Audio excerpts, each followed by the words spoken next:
coi nhìn đây nào, giữ luôn, giữ luôn, giữ luôn, cười tươi nào, tim đây vô, đúng rồi.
Jangan sang dan nok deh, dan nok aja terlekat.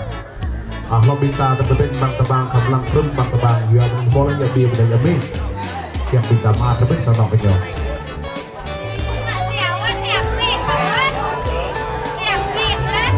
Cho nhà hàng tiệc cưới Hồng Anh cùng với anh em ban nhạc Hồng Anh trân trọng vì mời tới toàn thể quý vị là chủ nhân cùng đến khi mời.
Xin được hân hoan chào đón toàn thể quý vị quan khách đã và đang hiện diện trong buổi tiệc hôm nay. Cho phép của Song Lích là người dẫn chương trình thay lời cho hai bên gia đình, đỡ lời cho cô dâu chú rể, cặp vui hơi nhiên, rất Trâm Linh, thay lời cho nhà hàng tiệc cưới Hồng Anh cùng với anh em ban nhạc Hồng Anh của chúng tôi.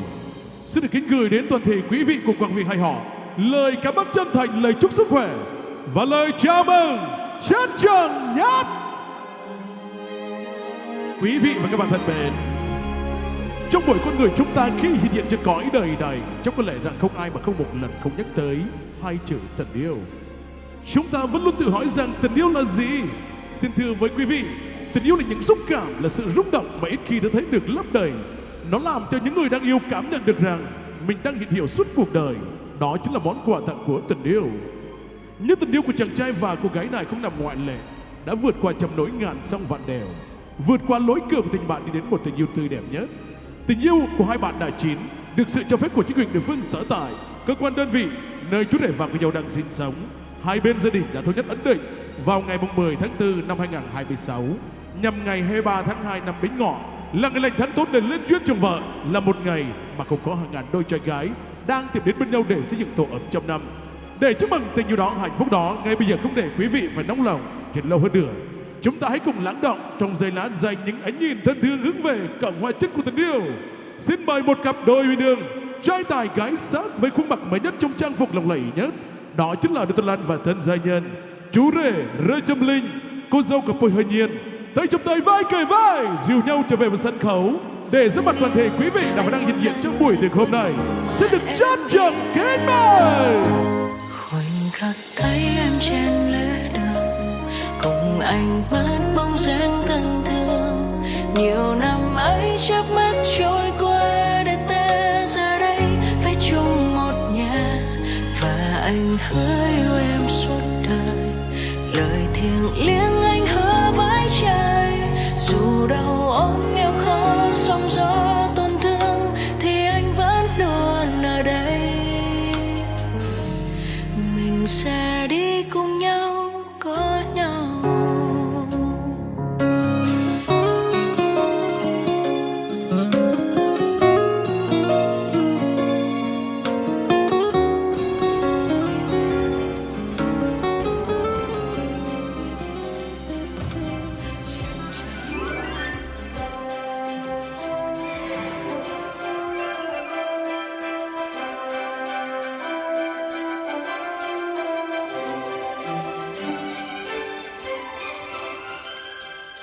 Xin quý vị lần này chúng ta hãy dành những ánh nhìn thân thương hướng về sân khấu, đừng quên để chúc mừng vì ngay từ giờ phút này đây họ đã có thêm một thành viên mới trong gia đình. Đó chính là cô dâu Hiền chú rể Thảo. Cho phép cả Song Lích là người dẫn chương trình thay lời cho hai bên gia đình xin được tuyên bố buổi lễ vui quy mừng hạnh phúc cho cô dâu cặp đôi hơi nhiên chú rể Rê Trâm Linh xin được phép bắt đầu.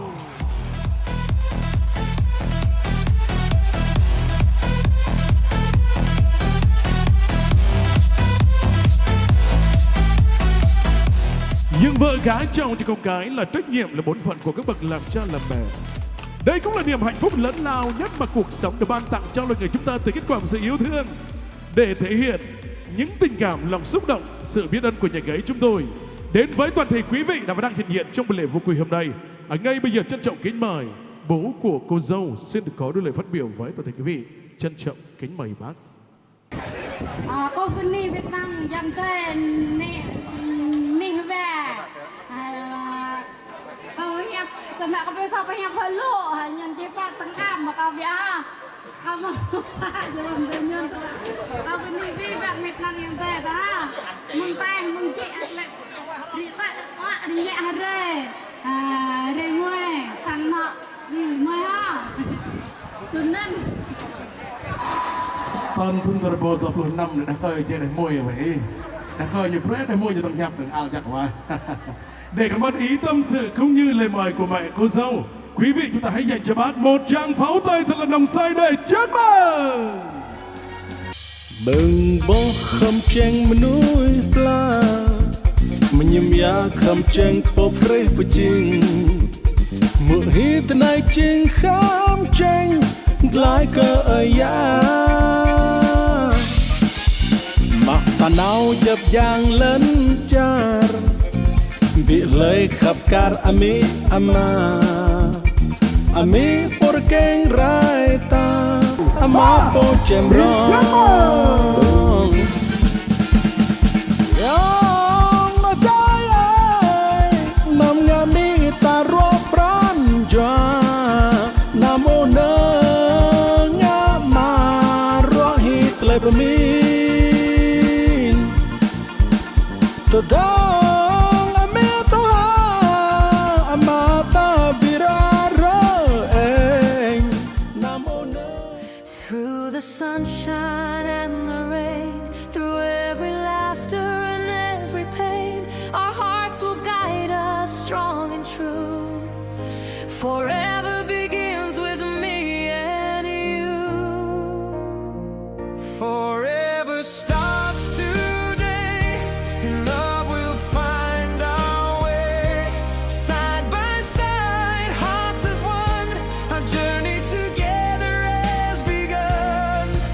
Every dream we hold inside, every moment you're by my side. Through the laughter, through the tears, we'll carry love through all the years. Forever starts today, hand in hand we'll always stay. Every sunrise, every night, your love will be my guiding light. Through the years, as seasons change, our love will grow, it will remain. Every moment, every day, we'll cherish life in every way. Through the trials and the fears, through whispered dreams and happy tears, our hearts will guide us hand in hand. Together we'll always stand. Forever starts today, in love we'll find our way. Side by side, hearts as one, our journey together has begun. Every dream we hold inside, every moment you're by my side. Through the laughter, through the tears, we'll carry love through all the years. Forever starts today, hand in hand we'll always stay. Every sunrise, every night, your love will be my guiding light. Love is patient, love is kind, a treasure that we'll always find. Through every storm, through every night, you are my hope, my guide. ឬទឹកនៅនឹងឯងញោទីបុកហក់ចំានញឹមយ៉ាមកប្រានតវៈរមងទាំងងានសិង្សាណាហបៃហងអញមីកមៃមិនកលិះយនុនផាប្រកសរបលេកបលាកសាំងសិង្សាណាហបៃហងអញហើចមើយំទេបិងតាយងក្លែរណាងប្លាងយុកម៉ាកណាំរពិតបាំងថ្លៃដោះរំពិតខាងតពុលផ្លេះកងទាំងកហងអញមីកមៃប៉ុកម្រតលប្លុងកសរបលេកអ៊ីយុមដោះឡោសាមរតលៃដោះតណាបយួខាប់អីដែរchắc chắn trong buổi tiệc hôm nay được ăn ngon uống say cũng nhờ bàn tay nấu ăn rất là khéo léo đến từ nhà hàng tiệc cưới Hồng Anh của chúng tôi. Vì thế cho phép Casoblick đại diện cho nhà hàng tiệc cưới Hồng Anh xin chúc quý vị dùng tiệc thật vui. Hãy nhớ đừng quên tham gia chương trình ca hát đến từ anh em ban nhạc Hồng Anh của chúng tôi. Giây phút chờ đợi mở đầu chương trình Casoblick và Y Dung có vui tới một ca khúc được mang tên gọi Khổ Vì Yêu Nàng.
mùa xuân đến. Tình yêu tôi như màu xanh ngàn lá rừng, gió sương rơi tình yêu tôi như dòng sông san tuôn trào, không bao giờ khô cạn, không khi nào tan phai.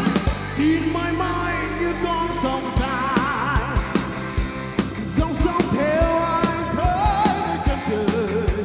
Khi có nhau ta sống trong tình yêu mãi mãi, dù mùa xuân có tan phai.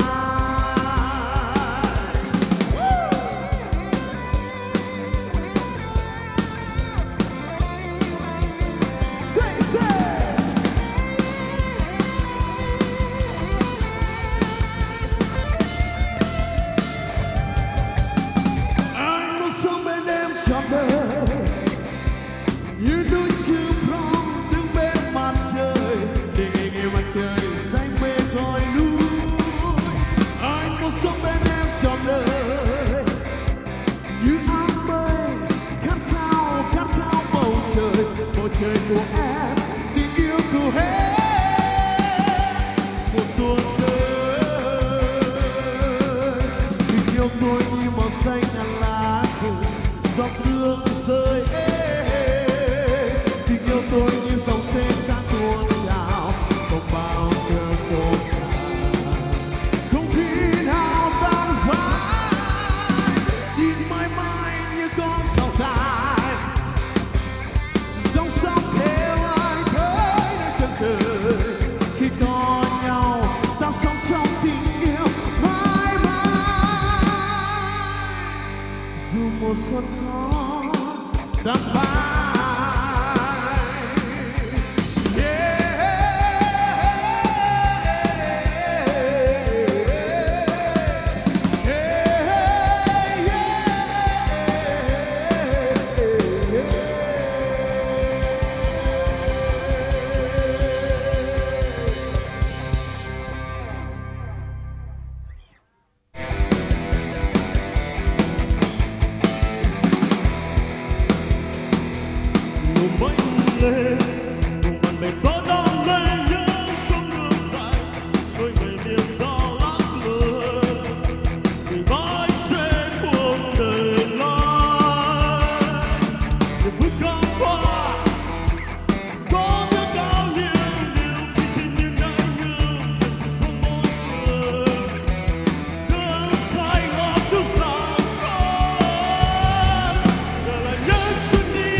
trong giấc mơ luôn gọi tên.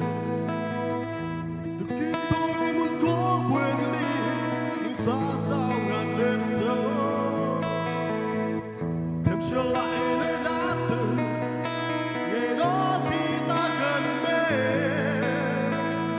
Rồi một ngày em đã quay về trong cơn mơ tháng năm, dấu chân lạc bước trên phố quen, nơi cơn mơ tôi đi vào để tìm lại đúng nơi trước khi hào hạt cơn mưa tới. Muốn sửa lại phút giây đã dài, cho em sẽ quay ngoảnh lại về tình cả tháng năm dành cho em, còn ngân vang hay tan biến theo mưa hoa.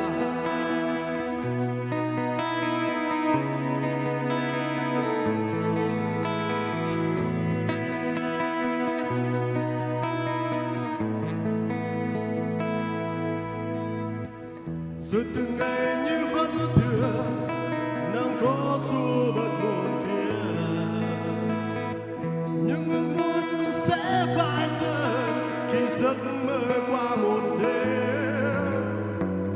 Trong cơn mơ như mắt tận, vẫn thấy đâu đây một tiếng cười, ánh mắt ấy vẫn chứa chan dịu dàng khi giấc mơ qua. Dấu chân lạc bước trên phố quen, nơi cơn mơ tôi đi vào để tìm lại đúng nơi trước khi ảo ạt cơn mưa tới. Muốn sửa lại phút giây đã dài, cho em sẽ quay ngoảnh lại về tình cả tháng năm dành cho em, vội ta trong mưa.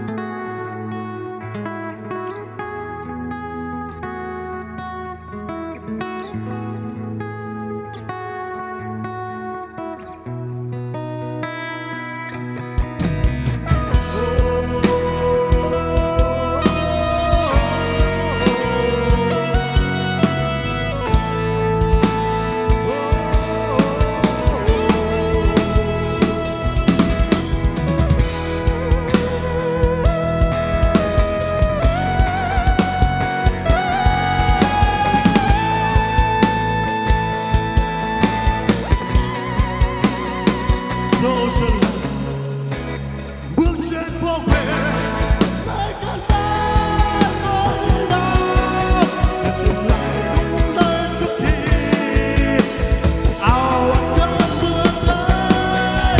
Muốn sửa lại rơi lạc dài, cho em sẽ quay ngoảnh lại về tình cả tháng năm dành cho em, vội ta trong mưa.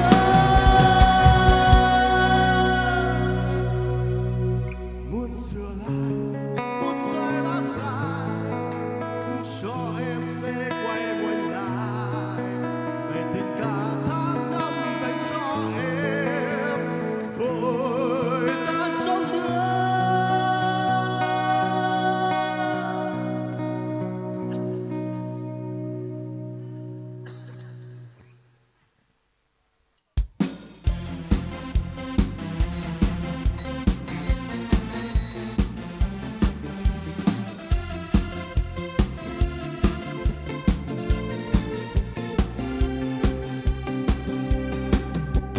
Lúc sáng sớm em đến hôm nay, em thật dịu dàng khiến anh rung động. Lạnh manh bắt đầu chỉ riêng anh mang lời thì thầm muốn nói với em đẹp nhất chiều nay.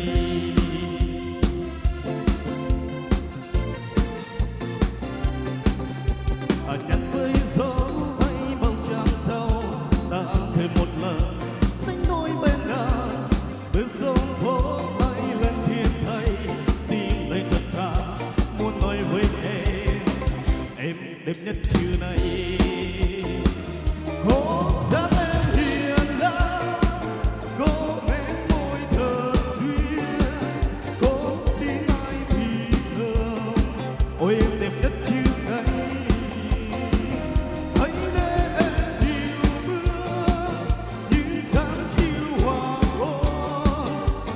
hỏi vì sao vì em đêm trưa này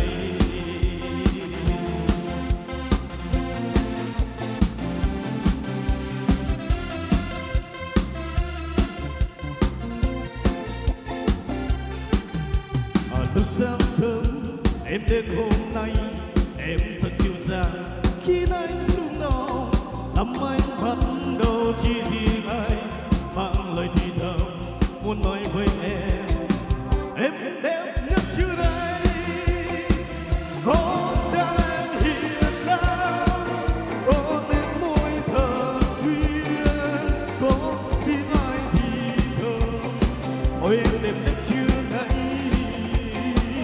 hãy đến chiều mưa như dáng chiều hoàng hôn đừng hỏi vì sao vì em đẹp nhất chưa này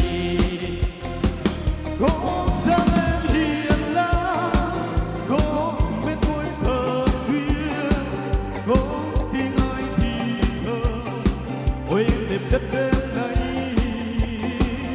hãy đến chiều mưa như dáng chiều hoàng hôn đừng hỏi vì sao vì em đẹp nhất đêm nay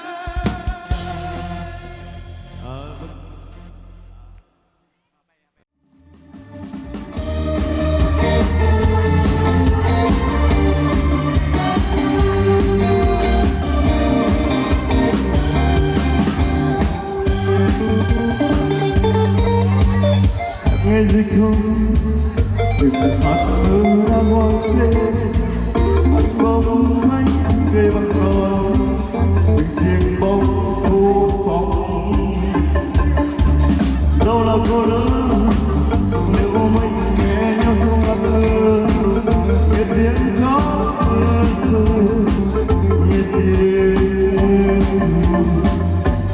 và tiếng trái tim rừng đêm trên ta vắng ngọc em nghe gì không em vì anh thương em nhưng thương cây bằng cỏ gây cấn ai làm sao nói được vì anh thương em nhưng thương bằng cỏ tại mà có được đâu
Hãy subscribe cho kênh Ghiền Mì Gõ để không bỏ lỡ